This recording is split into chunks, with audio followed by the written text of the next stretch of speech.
Okay. So can you describe what services your child receives in early intervention?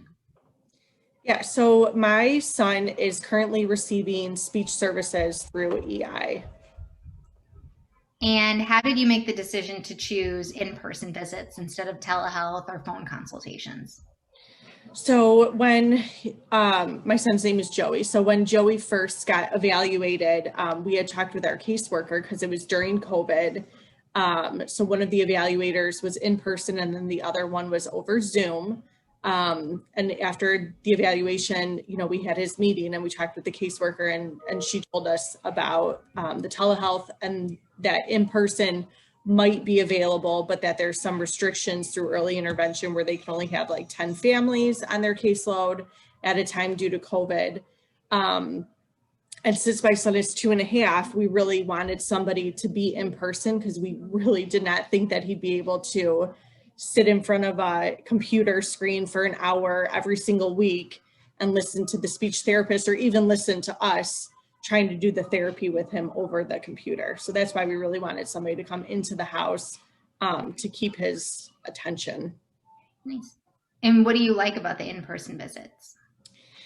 I like the in-person because it's somebody new to him that's working with him. My husband and I were both teachers, so obviously we've tried our own interventions, but it doesn't work as well as somebody from the outside coming in and working with him. So our speech therapist name is Melissa. So Melissa comes to the house. We all have to do temperature checks. My husband and I wear masks and we can only have one parent with the session at a time. And then she has like a clear mask on, but it's just nice to see her, what she's doing with him in person with his toys and what she says and how she signals emotions.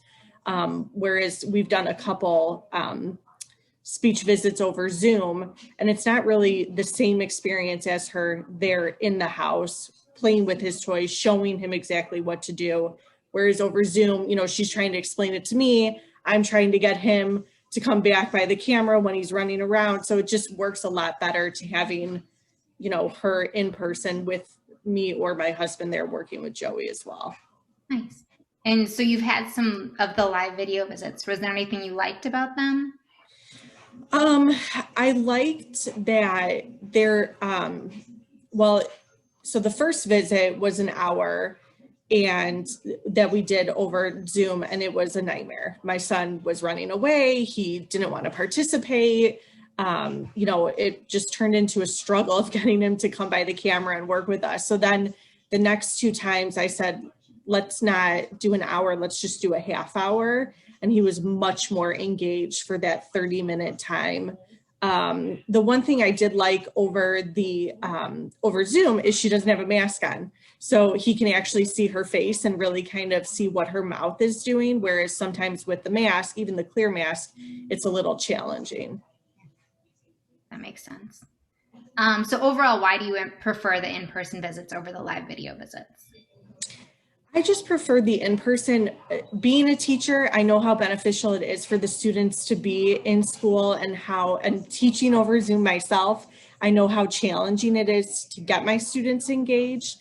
And then to have my son only be 2.5, obviously his engagement is, it's just easier to do when they're in person. So that's really why we advocated for it. But like I said, we've had to do a couple over Zoom and they haven't been bad at all, but I definitely just prefer in person, having her come to the house, show him what to do and teach us what to do so that we can carry it on through the week.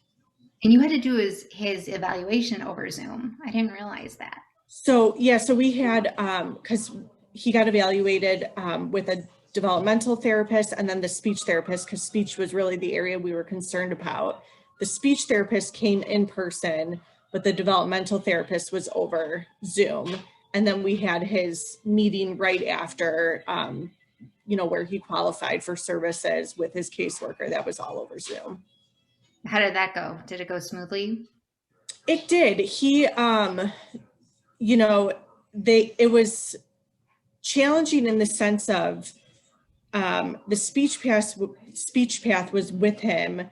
and kind of working, and I'd have like my phone or iPad, I don't remember what it was on. So I'd have to like angle it for the developmental therapist to see, what they were working on. And then I'd be like, is there anything specific you want to see him do? And she'd be like, can he walk? Can he run? Like try to get him to do those things. So, yeah, so it's just kind of challenging to have to work the technology and be, like trying to keep them engaged and asking them to do what you want them to do. It's just like balancing too much, if that makes sense. Yeah, no, that makes sense. And it can only be you during the live video visit, so you have nobody else to like handle the tech. Right. Yeah. So, and obviously my husband wanted to be a part of it as well. And so did I. So, the first session we were both there, and then we were told, oh, EI says only one parent could be present during the therapy. So we had to like have only one of us there moving forward. So that kind of stunk just because we both wanted to see, what they were doing with Joey and how we could carry it over throughout the week. But we just had to, kind of show each other. Okay. All right. Thank you. Let me figure out No how to problem.